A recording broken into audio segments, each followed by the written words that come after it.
We have a man we'd like you to meet right now. He is just about the most famous person in the world. His name is Buster Pipe, and Buster is a plumber. Buster, I'd like for you, in your own words, to tell everybody what makes you so unusual as a plumber. I don't make house calls. I don't make house calls. That's it. That's my secret. Sort of a do-it-yourself. Well, you might say that. It's like, if you don't want to bring it in, buddy, do it yourself. Bring it in. That's it. Well, that'll get 'em. Why no house calls? How did you come upon this? Well, I was going to be a doctor. I had started out to be a doctor, and then I, bombed out of school and decided I'd go into something equally rewarding and wonderful. So I decided to be a plumber, and I've applied many of them concepts to my business. The medical principles. Wonderful. Wonderful application. And so making no house calls is not the only one. There are other... Oh, yes. I have an innovation where I've installed a waiting room. Wonderful. Here in your plumbing shop? Waiting room. Serves many purposes. Of course, gets them a little bit nervous or a little bit worried I won't be able to help them. And it helps out a lot, yeah. There's my waiting. You can see right out there. There's my waiting room. Are there people in the waiting room right now? Oh, yeah. There's a man got something wrong with his disposal. I think he's been feeding it the wrong kind of food. Yes. And there's a lady with a sink. Look at her. That poor thing has been in here 8 times. 8 times? Ain't nothing wrong with that sink. It's in her head. Yes. Yeah. She's what we call a hypochondriac. she's really sick.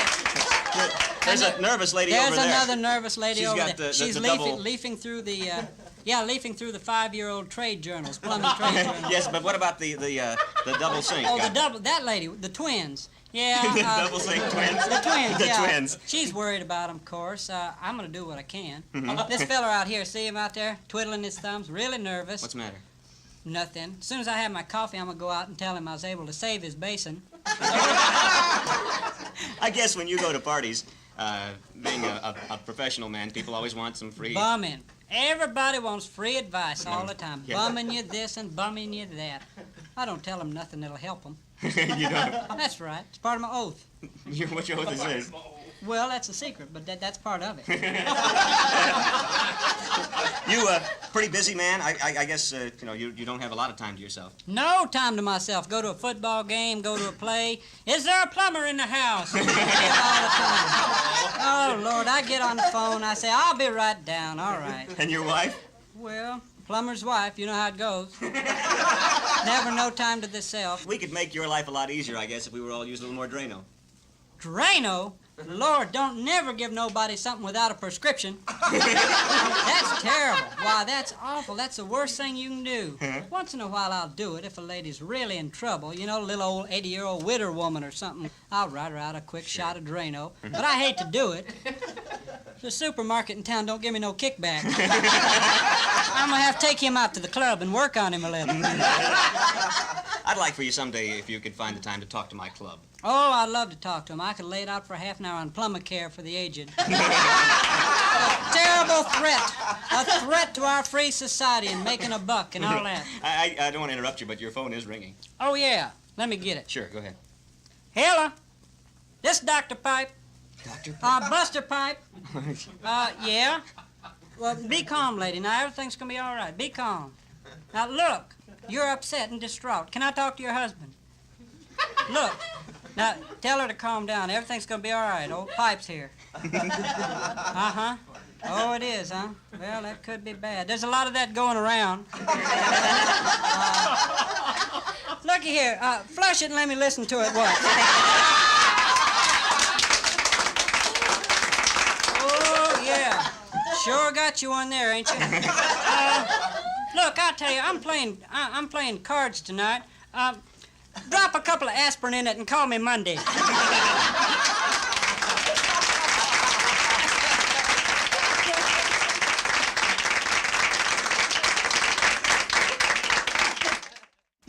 We'd like for you at this time to meet a man who has a most interesting profession.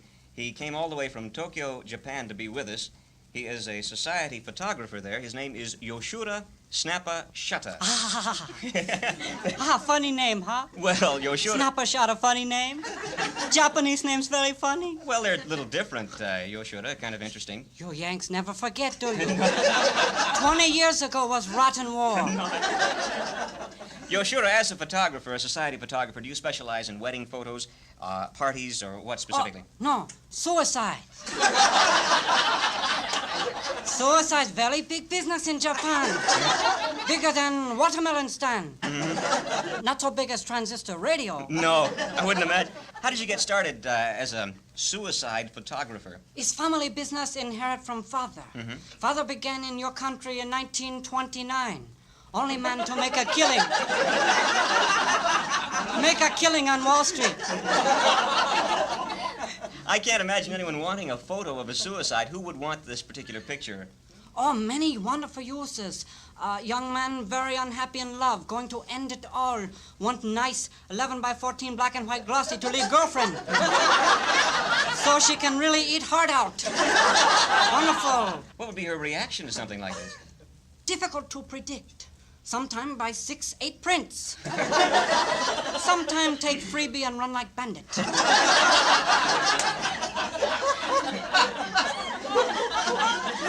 Well, Yoshura, who else would want a picture of a suicide? Maybe housewife with a dingy wash. Maybe want a nice picture of her in a dingy wash to send to Lever Brothers. Get money back. That's Lever Brothers. Reaver Brothers. Yes, that's it. Now, who, You Yanks never forget. How do you get word of these suicides? Oh, they call me. I'm listed in the white pages. In our country, that's classified.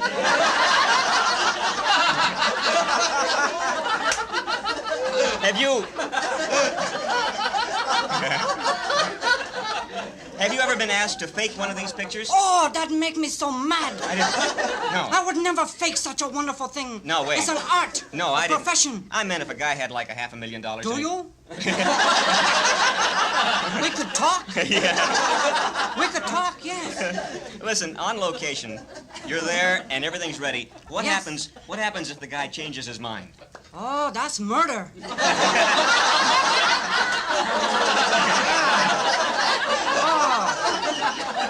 No, I ain't in this business just for the laughs. This my sukiyaki and soy sauce. No. Now, really, what if a guy chickens out? Well, if I can't talk him into it. I don't guess there's ever a dull moment being a suicide photographer. Never a dull moment. No, 106 ways to commit suicide. 106. 106. I would offhand think of hanging. Hanging. 107. What sort of equipment do you use, usually? Everything. All kinds camera, even Polaroid. Polaroid. Polaroid. Yes, sir. How it is? Polaroid. Polaroid. You Yanks never forget. Why? Polaroid very handy in case of slow poison, maybe. Guy takes slow poison, got a picture, come out in 10 seconds.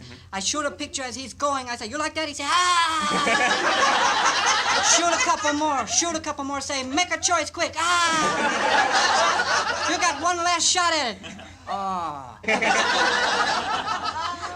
What does determine the type of suicide that a particular victim will choose? Oh, I have a catalog. Catalog? Yeah, I have catalog. We look through catalog. Depending on station in life, can afford different kinds of suicide. Like for poor man, 200 yen. I loan him camera and half roll of film. Well, on the other extreme, then, what's the most spectacular suicide you've ever filmed? Oh, what's men having trouble with? 4 wives. Man had 4 wives. Neighbors' wives. Much trouble. Want to end it all. Had lots of money. Strap himself on the front of the Banzai Express. Go through Tokyo 140 miles an hour. Approaching the Matsubayashi River Bridge. 2 men waiting to derail train. Barges along the river with torches to light the way. I in a helicopter 4 feet off river to shoot picture as train go plunging into river. Beautiful. Oh. Beautiful. I'd like to see that picture. Me too. Drugstore lost negative.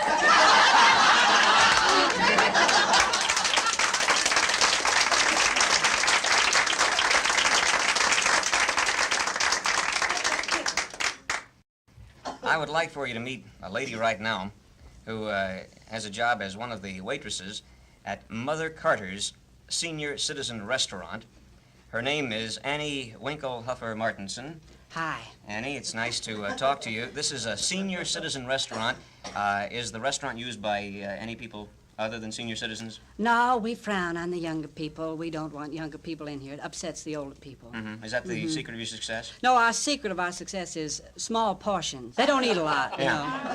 Would you describe the average meal here at the restaurant? Oh, about 6 peas, an asparagus spear, half a lamb chop, and a grit.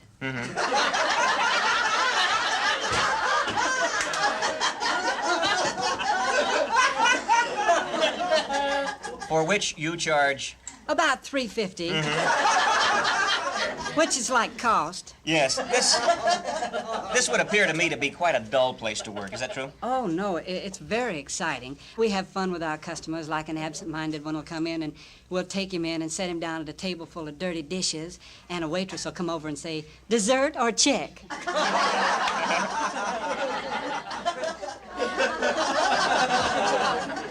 Well, I have to say the atmosphere in here is very quiet and relaxed and peaceful. Yes, we like that. We have everything done tastefully and quietly. You heard the announcement a few minutes ago. Mr. Merriweather passed away at table 6.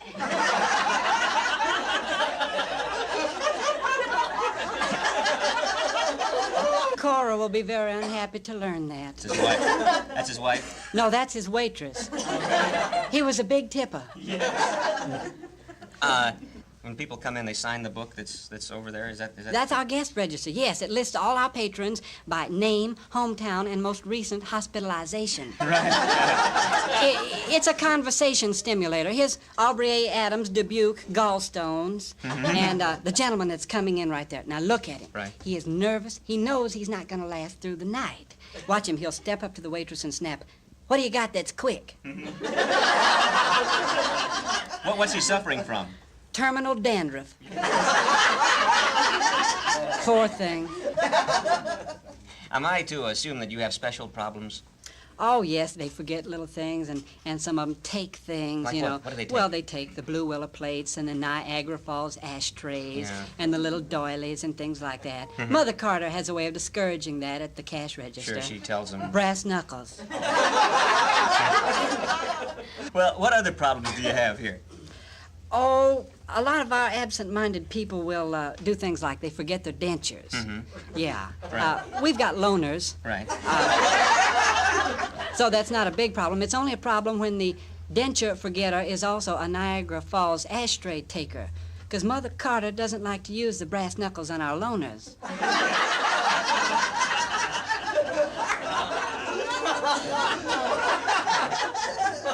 Do you have any entertainment here at the Senior Citizen Restaurant? Regularly scheduled entertainment, yes. Friday night is bowling night. That seems to me a little strenuous for senior citizens. Oh, not that kind of bowling. Lula bowling. She comes in and knits dirty doilies for the people. Right. And then we have Antique Week.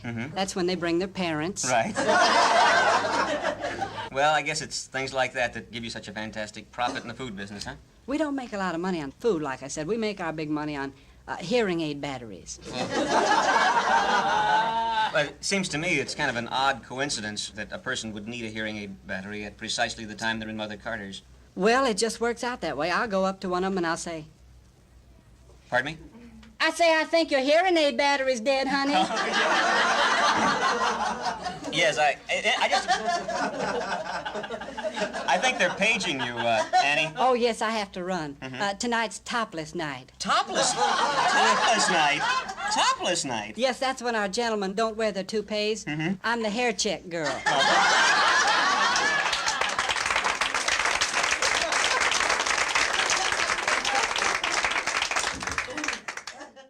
Here's a man with an interesting job. This man is the public relations man for the railroad. His name is Mark Train. And I know your job is interesting, Mark. It's just that I assume most of us pretty well know what a public relations man does. No, sweetie, I doubt that. I doubt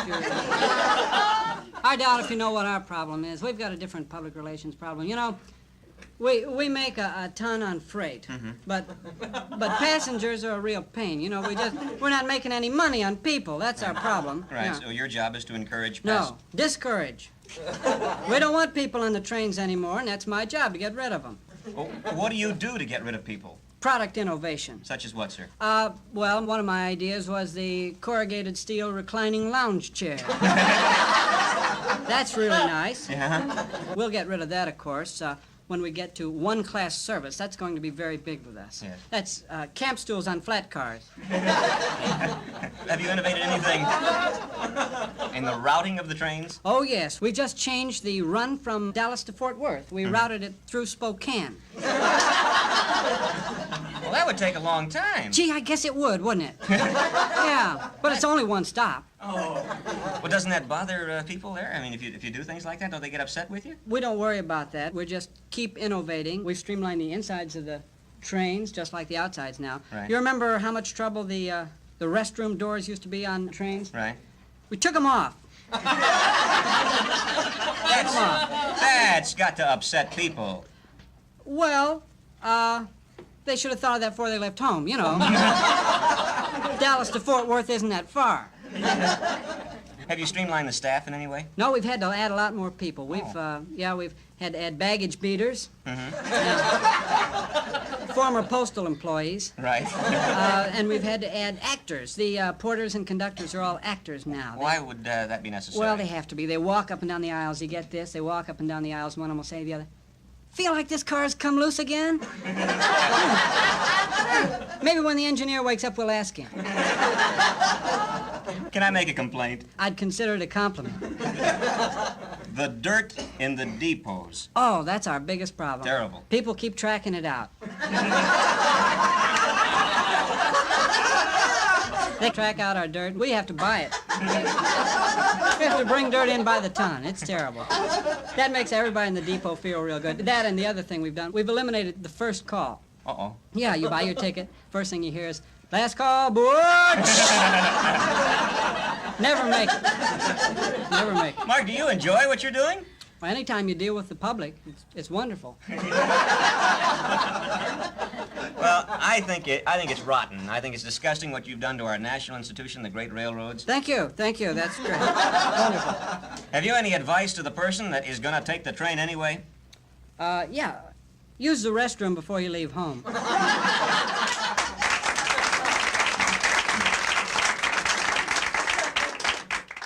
There are a lot of different, interesting jobs in the world today. Ran into one that I felt should be brought to your attention. A door-to-door taxidermist, and I'd like for you to meet him right now. How long have you been a door-to-door taxidermist? Oh, ever since the encyclopedia market got glutted. And then there was aluminum siding before that. But it's about, nigh on to 6-8 months now. I like it fine. Yes. I'm just wondering, on behalf of those who are also wondering, just what a door-to-door taxidermist really is. Well, it's pretty simple. We mount and preserve the family pet, the dog, the cat, whatever, little canary. It would occur to me that quite possibly, as a door-to-door taxidermist, you couldn't get to the front door at the exact moment the animal... Oh, no, you got it wrong, buddy. We offer a pre-need service. Pre-need? Yeah, pre-need. Yes, there would be a timing problem, of course. Lord, we couldn't make it on dead animals. Terrible. I hate them. We just have to do a little sales job. We tell them, now, look, that old feller is 12 or 13 if he's a day. You better get him while he's pretty. He's liable to wander out in front of a car. We would never get them tar tracks out. Get him before he gets that senile look on his face. Wouldn't it be nice right there by the settee? Well, you just go to every door, or how do you know if a particular house... Oh, no, we use mailmen. We give them a little finder's fee. I see. Yeah. And sometimes I think they steer us onto some of them young dogs, too. You know, they don't seem to like dogs a lot. Well, I still find it difficult to believe that a person with a pet to whom they've become very attached would be willing to utilize your services. You must have what a salesman would call a tremendous closing proposition. Oh, yeah, we got some strong closing stuff. We can throw in little extras, gimmicks, you know. Like what? Well, there's a squeaker. A squeaker? Yeah, it's normally $1.98, but we'll throw it in free sometime. Step on his tail, he go, "Ay!" That's kind of cute. And then there's the 2-pound box of droppings. A lot of people will take them for the realism. You know, they like the lady will surprise her husband. He'll come home in the evening, he'll find him in there in the kitchen or somewhere, and he'll take a newspaper and go smack him. Shame, doggy, shame, doggy. Yeah, and then there's the deluxe unit. The deluxe unit. The deluxe unit, which we can't hardly never give away, but we'll make them a deal on. That's the little ring in the tongue. You pull it out, they roll over and play alive, and hum Ave Maria.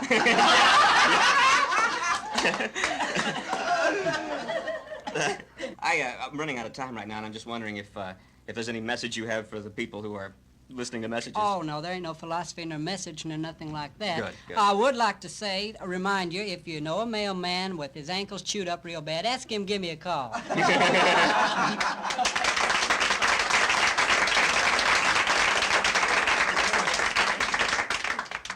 Here's a man with a job that is most unusual.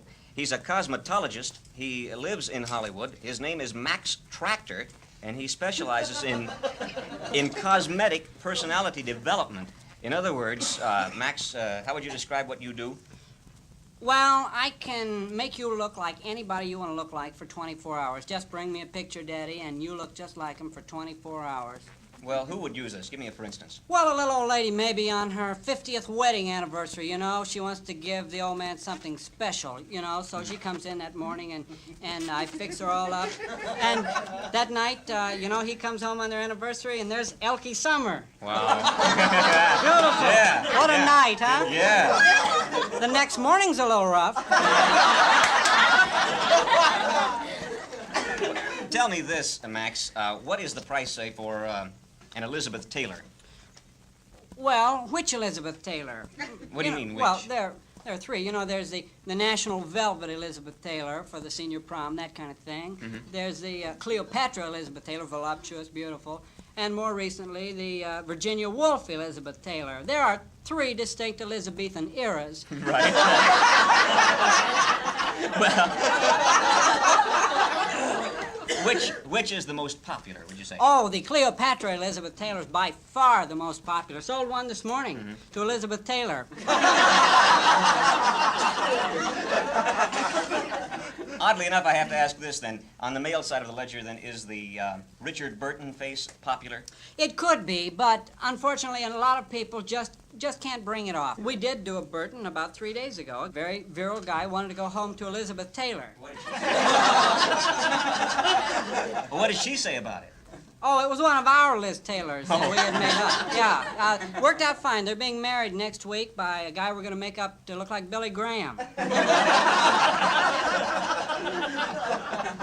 What's the most difficult face for you to make? Well, the most difficult single face was a Zsa Zsa Gabor yesterday morning. That sounds like it'd be an easy face to do. Oh, but this guy had a nose like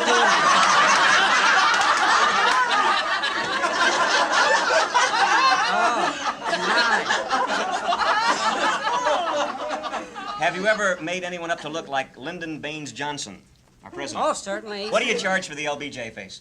Oh, well, the face is $17.50, $6.50 extra for the halo.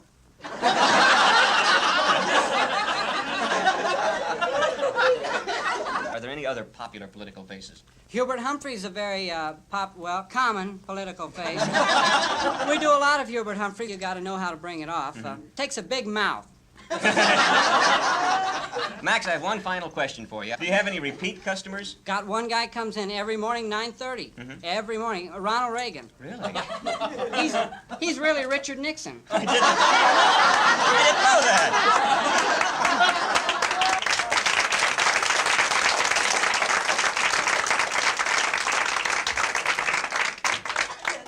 And now, I want you to meet a man who works, but then again, he doesn't work. He is a retired dog catcher. His name is Basset Houndstooth. And the thing that makes it so interesting with you, Basset, is that you are so young, and I find it difficult to believe that you're actually retired.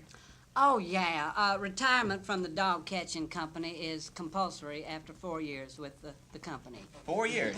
Yes, I'm 26, and you have to retire. Recent psychological studies have indicated that close working with the animals tends to give some people certain characteristics of the animals themselves, silly as this may sound. Yeah, certainly.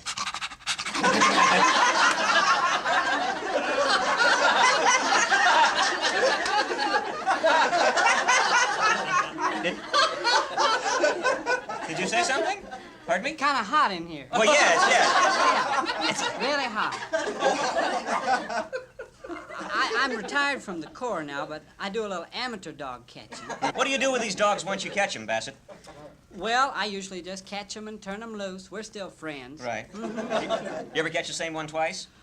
Yeah, there's this one German Shepherd in my neighborhood I catch real regular. Almost got him this morning, but that sneaky little feller, he fainted to the left and screened me right into a Volkswagen. You know how them Germans stick together.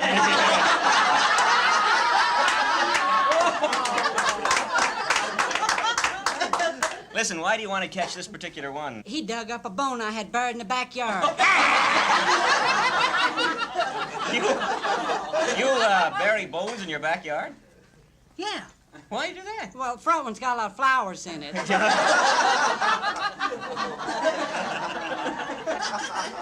Is there any other dog you've yet to catch? Yes, there's a toy poodle. He gives me fits. Every evening he comes by when I'm laying under the porch cooling off. Pardon me? Every evening he comes by, Yeah. and that son of a gun, you know how prissy they are anyway, and this little toy poodle jumps up and down, twitches his tail at me, and he runs across the street to the neighbor's house, and I get right up on him, and she opens the door, lets him in, won't let me in. Why? He's housebroken. All you tell me about are these dogs that you haven't caught. Have you caught a dog lately? Well, I haven't caught a dog in 4 or 5 days. I've got a sore paw. I hurt my... Your paw? Well, What? my right front foot. Oh, yeah. Hurt it. Do the kids laugh at you, Bassett? No, they don't laugh at me. I bite them. Oh.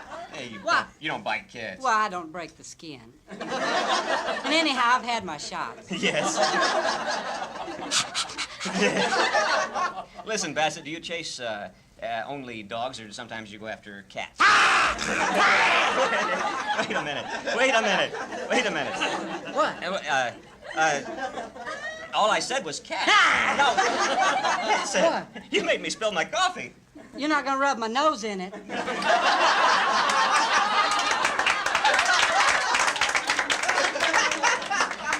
Bassett, do you miss being a regular dog catcher? Pardon me? What? No, I don't miss it. No, Do you work alone? I do now. I had a partner. He was a lovely little feller. And then, a while back, he was laying out in the road scratching himself, and a car run over him.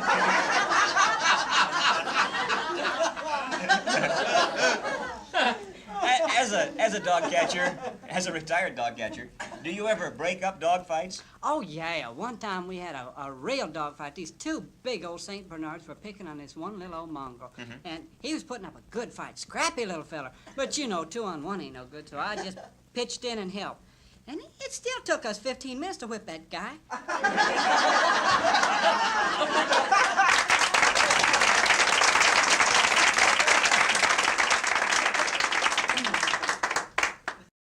This man I'm going to introduce to you right now has the most unique job in the world. It's not unique in itself, other than the fact that he's doing it today. He is a 20th century practicing Indian medicine man. And according to his card, his name is Dr. Itewache Umwata Yachota Imowatichiumba Irawaya Toishamwaria. You handle my first name pretty good.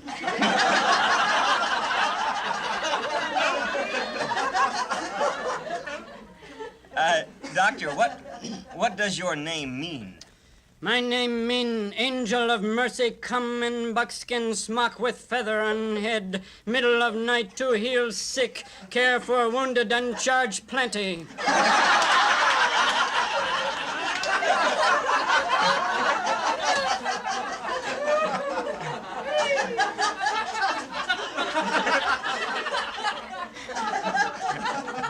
Well, Doctor, it's good to know that you, as a practicing Indian medicine man, haven't let the 20th century pass you by. Certainly not. No, sir. Must keep pace, innovate or die. That's what me told Custer. Lay in 800 Gatling guns, baby, they're gonna get you.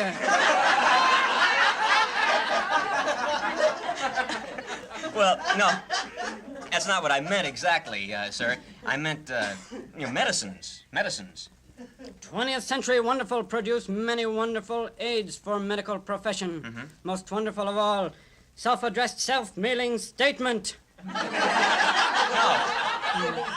No, I'm referring specifically to medicines, Doctor. You know what I mean? Things like... Oh, yes, medicines. Me use much mercurochrome. Oh. Wonderful mercurochrome is wonderful. Me use 2 streak on my right cheek. 3 streak on left cheek. Couple spots on each elbow. And a little dab on the hickey on my knee.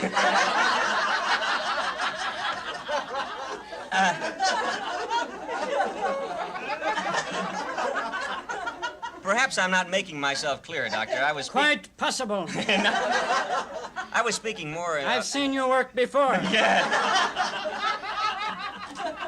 I was thinking more along the lines of the sophisticated wonder drugs of today. Oh, yes, Band-Aid.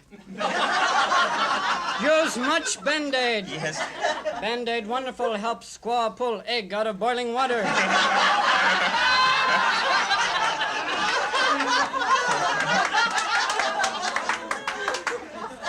Let's talk about the medicines you do use. Some of the old tribal... Yes. Make much use of bark of ichiwana tree. Ichiwana tree? Wonderful for sore foot. Oh. You boil for 15 minutes. Boil the bark for 15 minutes? Boil foot.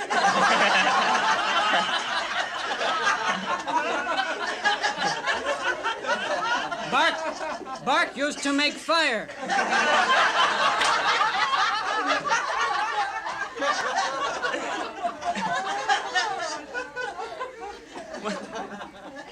How do you feel about the modern doctors? They fine, but me could never be one. Why is that, sir? No know how to drive Cadillac. You obviously associate with these doctors. Do you ever get referrals? Yes. Mm-hmm. Me get 2 kind referral from white man doctor. What kind, sir? Terminal cases and slow pay.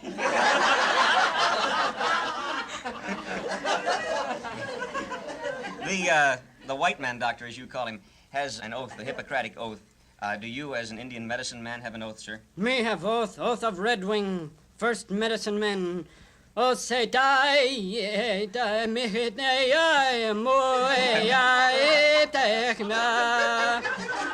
oath mean always help sick people when convenient. Never take trinkets or blankets. Get white man bread, man. That's what pay the rent.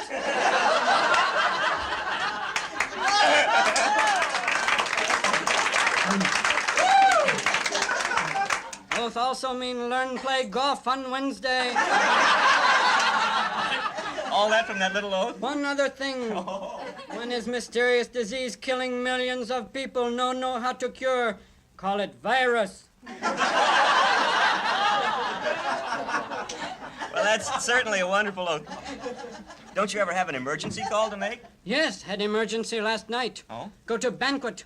Keynote speaker at banquet had injured mouth with eating utensil. Had to make quick operation, otherwise white men speak with forked tongue.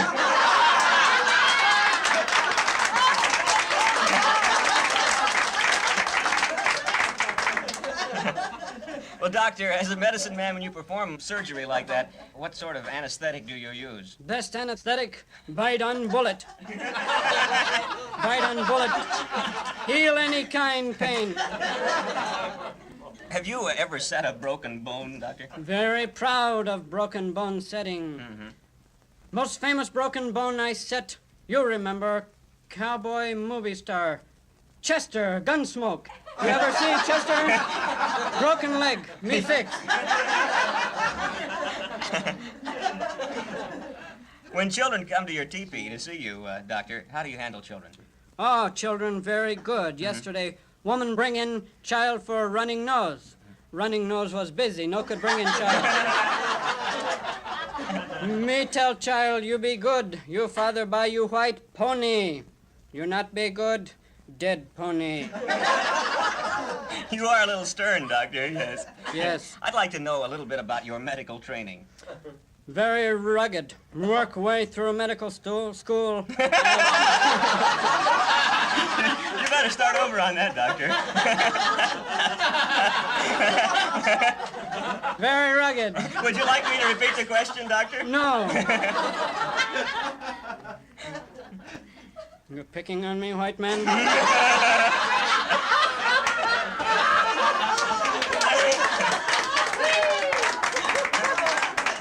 I'd like to know what sort of medical training you had. Now, can you tell me? Very rugged. Yeah. Could you Me be work a little more? way through medicine man school. Right. As cigar store Indian. Major in pain, minor in berry and anthill up to neck. You place an abundant emphasis on pain. Yes, very interested in pain and discomfort which can result. Yes. Doctor's chief job is to minimize pain. Right, relieve the pain. Not relieve, minimize. Me say, oh, that can't hurt that bad. Come now, be big boy. You never break back before?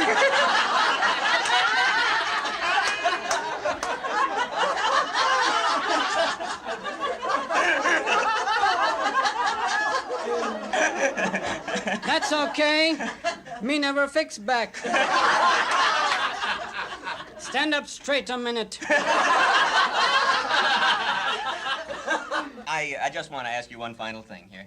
Of all the wonderful things, all the wonderful pharmaceuticals, all of the amazing moves forward we've made in the field of medicine, what is the most amazing thing to you, sir? Most amazing thing, na ichitaka awa. Naichitika owa? Fingernail polish. Fingernail polish. Stay on cheeks much better than Mercurochrome.